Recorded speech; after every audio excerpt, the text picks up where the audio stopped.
For everyone who has ever felt broken, for anyone who believed their home or their heart wasn't enough, this is for you. I walked through depression and PTSD. 5 years ago, I chose to heal not with medication, but through faith, baking, painting, and homemaking. I created this show to remind you, peace is not found in a perfect house. It's found in a purposeful heart. Welcome home. This is the Home with Jana show. There are days when I watch a YouTube video and instantly feel like I'm failing. I'll sit there with my coffee, scrolling through channels filled with spotless homes, gleaming kitchens, rugs without a single paw print, and women who seem to float through homemaking like it's the easiest thing in this whole world. Their counters shine without a single crumb. Their laundry is folded in perfect stacks. Their living rooms look like they belong in a magazine. They stir soup in sparkling pots while smiling effortlessly at the camera, as though stress or exhaustion never visit them. And for just a second, I think, oh, isn't that pretty? But then, I don't know, I look around my own living room and I see the lamp that's been here forever. I see the windows that could really use a good washing. And I just get this feeling, this heavy feeling. This feeling that my house just doesn't measure up, that it's not good enough, that it's too old, too dated, too whatever. I look around my own home, and what I see feels so different. My counters are cluttered with yesterday's mail, and the grocery bag I still haven't unpacked. Flour on the counter from baking, because no matter how carefully I clean, there's always a light dusting of it somewhere. My refrigerator shelves, they've got spills, little sticky reminders that life happens here. My front door barely closes unless you give it a good shove. My living room window has a crack that lets in more cold air than I'd like. And my ceiling fans, well, they're taking up permanent residence here in my dining room on the ceiling fan blades, no matter how many times I climb on a chair to wipe them down. I notice these things and I think, why can't my home look like theirs? Why can't I imagine as beautifully as she does? If you've ever felt that way, and I know a lot of us have, then pull up a chair, my friend. Let's have a real heart-to-heart today. Let's talk about that feeling.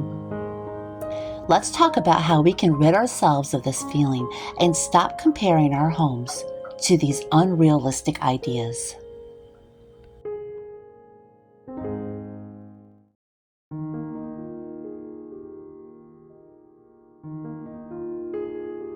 Now, I want to be real honest with you.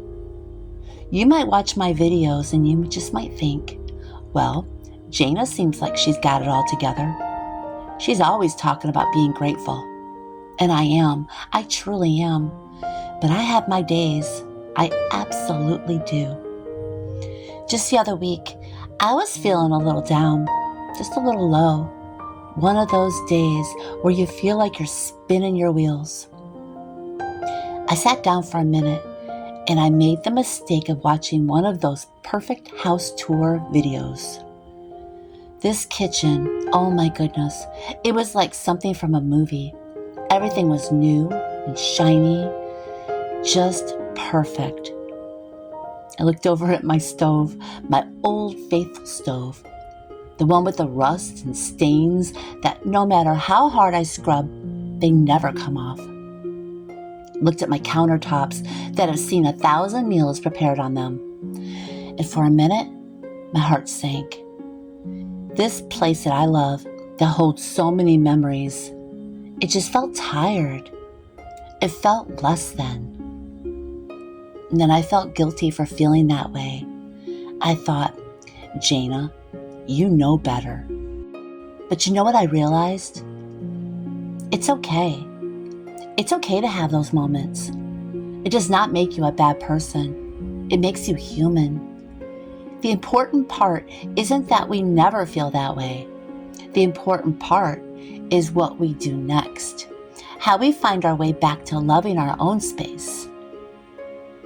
I think we compare ourselves like this because deep down, we just want to feel like we're doing it right. Our homes, they're like our hearts, aren't they? We pour so much of ourselves into them. So when our home feels lacking, it can feel like we're lacking, like we didn't do a good enough job. And we have to remember something so important. What we see on those videos, it's not real life. It's the best angle with the best light after they've cleaned for hours. They don't show you the junk drawer. They don't show you the closet that's about to burst. We're comparing our everyday, real life to someone else's best moment. That's just not a fair fight.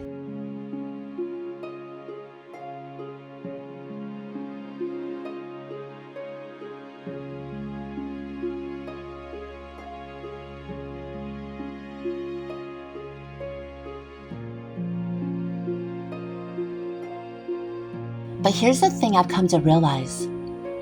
What we see online, it's not the whole picture. It never is.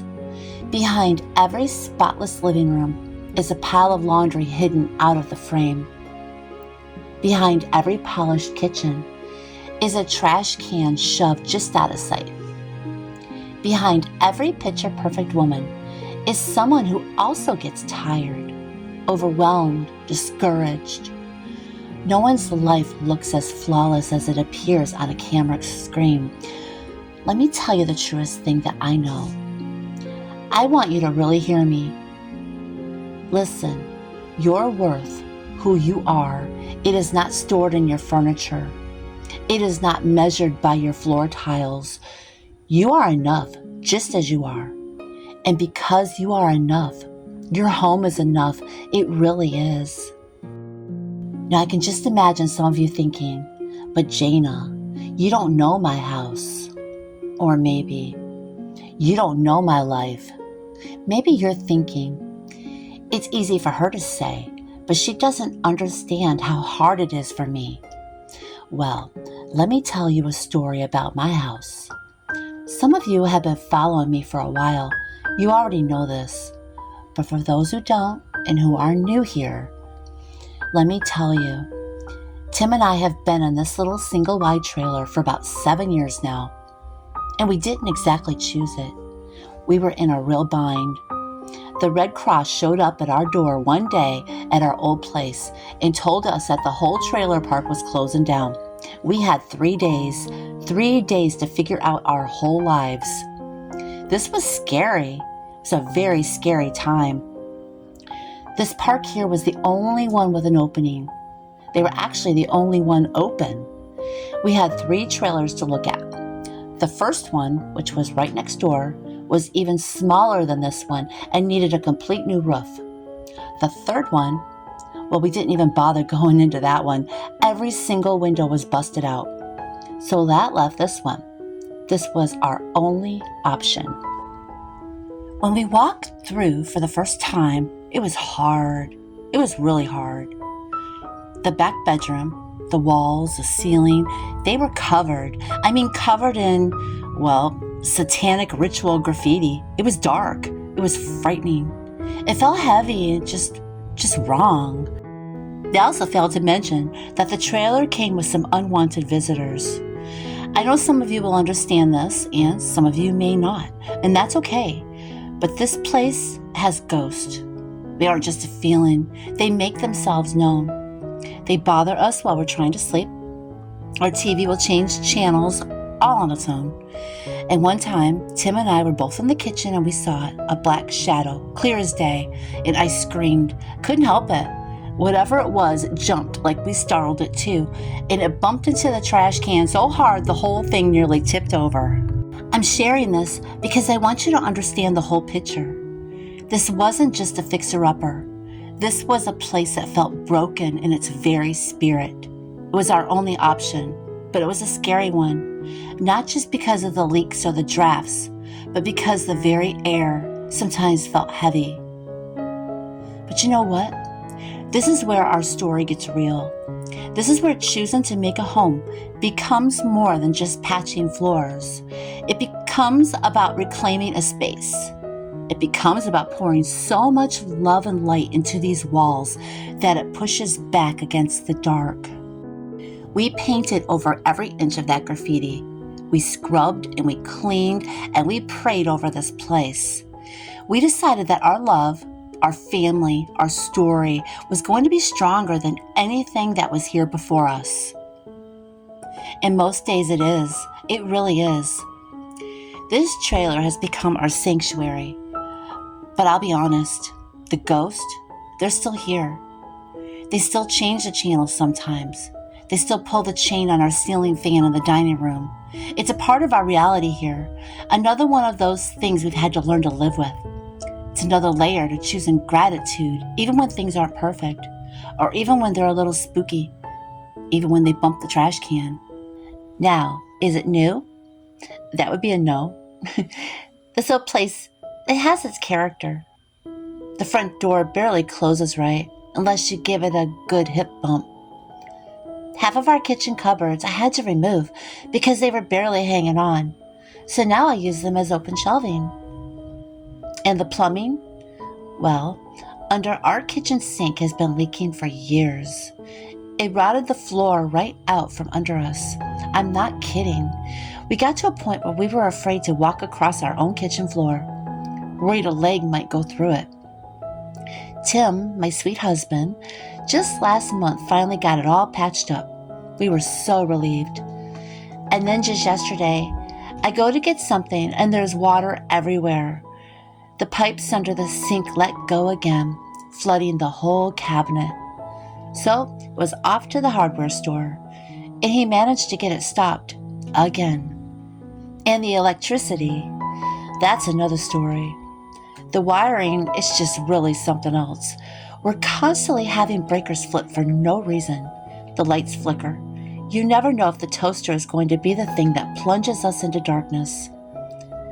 When we moved in 7 years ago, they didn't tell us that all the insulation underneath had been gutted. So in the winter, it is so chilly. Our furnace is from the 70s or 80s, I think. We say a little prayer of thanks every single winter we make it through. We live right off a busy highway. Noise is constant. Trucks rumbling, cars speeding by. It's not exactly peaceful. I have to wait for just the right quiet moments to record these voiceovers for you. And sometimes I get so overwhelmed and stressed trying to find a patch of quiet in all that noise. I am not telling you this for pity, not one bit. I'm telling you because this is my reality. This is my home. The leaking, the creaking, the chilly floors, flickering lights, and the spooky bumps in the night and all. And if I can stand in my kitchen with my wobbly shelves and a bucket under the sink and still find joy, then I know you can too. Because the biggest thing, the thing that really changed everything for me in this old trailer, was a little shift in how I talk to myself about my home. It's called being specifically grateful. It's one thing to say, I'm grateful for my house. That's nice, but the magic is in the tiny details, the little things. Let me give you an example from right here. The other morning, I was making my coffee. I decided to do this. I looked around for little things to be thankful for. I looked at that patched up kitchen floor, and instead of seeing a repair, I saw Tim's hands. I saw all the hours of love and hard work that he poured into making us feel safe. That patch is a memory of his care for us. I thought about the view from my kitchen sink. It's just our little patch of yard in that busy highway, but I have seen so many sunrises from that window. I've stood there and prayed and worried and dreamed. That view has been my steady companion. See? Do you feel how that changes things? It's not about ignoring the things you'd like to change. Believe me, I love solid floors and pipes that don't leak. It's about filling up your heart so full of good, specific memories and loves that there's less room for that not enough feeling to stick around. I want you to try that today. Just find one little thing. Maybe it's the way the light comes in your front window in the afternoon. Maybe it's your favorite comfy chair that's molded perfectly for you. Maybe it's the smell of your favorite soup simmering on the stove. Name it. Be thankful for that one specific thing. And I have a little project for you this week. I want you to pick one little spot, a shelf, a side table, maybe a windowsill. I want you to make it a memory spot. Go around your house and find a few little things that make you smile, that have a story. Don't worry if they match. Don't worry if they're fancy. For me, it's a plastic orange heart that Tim found one summer afternoon years back. We were standing in the water enjoying the sun, and he felt something on his foot. And when he reached down, he picked up this heart. He handed it to me with a silly grin, and I have kept it ever since. Nothing fancy, but when I look at it, it just makes me happy. It grounds me. It reminds me of that afternoon and that once-in-a-lifetime story. That's what an enough home is. It's not a perfect home. It's a home that's full of your life. Now I want to speak directly to your heart for a moment. Maybe you're watching this and you're just so tired. Maybe you work a 9-to-5 job outside the home, and by the time you get there, you're just drained. The thought of scrubbing a floor or organizing a closet feels utterly impossible. You look around, you see all that needs to be done, and you just want to sit down and cry because you really just don't have the energy.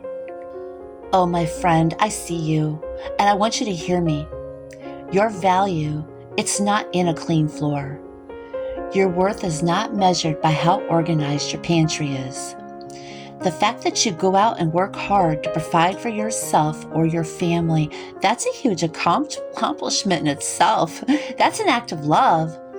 Coming home and simply resting is an act of survival and wisdom. Your home is your haven to recharge. It's not a report card on your housekeeping skills. Let the dust sit for another day. It will wait for you. Your well-being will not. Be gentle with yourself. You are doing enough.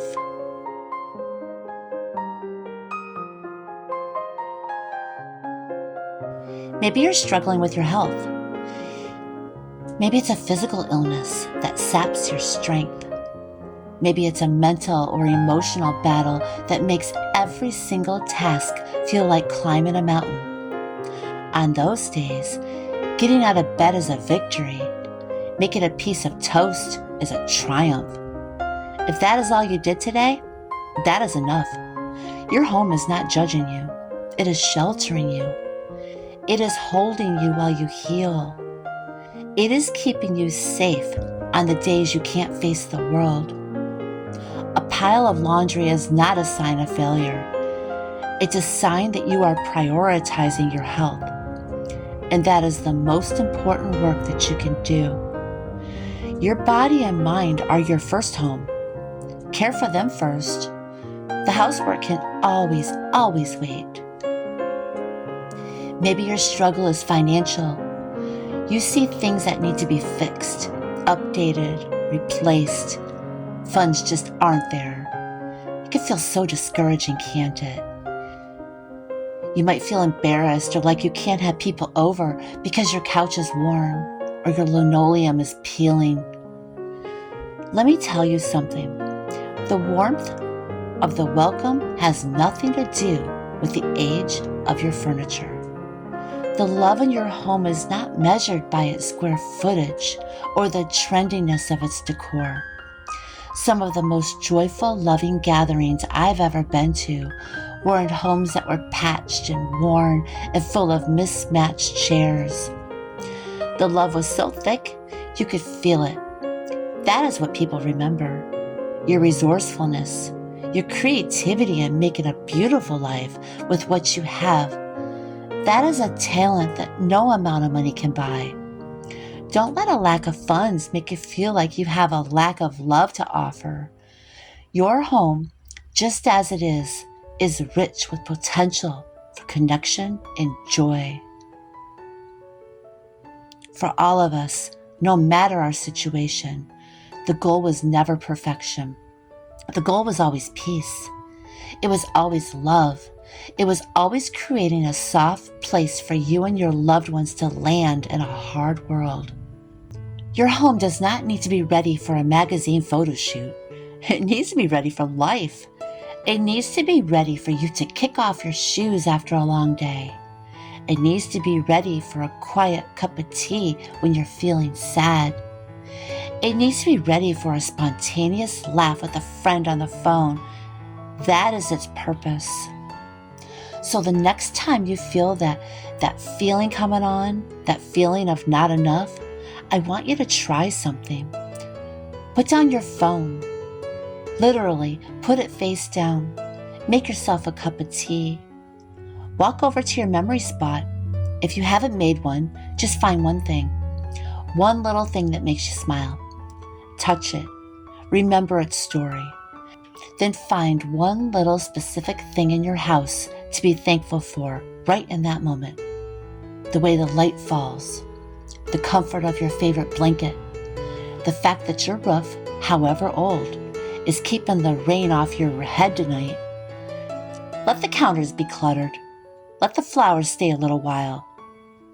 Let the window stay cracked until it can be fixed. Don't hide your home's quirks. Embrace them, because they are the signs of life, the fingerprints of love, and the evidence that your home is real. Perfection was never the goal. Grace is, and grace is enough. So tonight I'm choosing to let go of comparison. I'm choosing to smile at the flower on my counter because it means cookies were baked. I'm choosing to see the dust on the fans as a sign that life is happening below.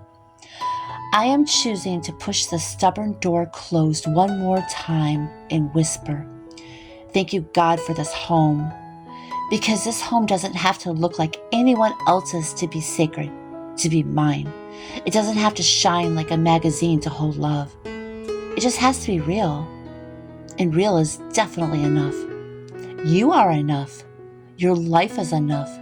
Your efforts, however small they may feel to you, are enough. Your home, with all its quirks and all its memories, is absolutely, perfectly, beautifully enough. It is a testament to your journey. It is a setting of your sacred, ordinary, magnificent story. Thank you so much for joining me here today and listening to my heart. Until next time, you take care, my friend. Be extra kind to yourself today. You so deserve it. And I'll see you next time.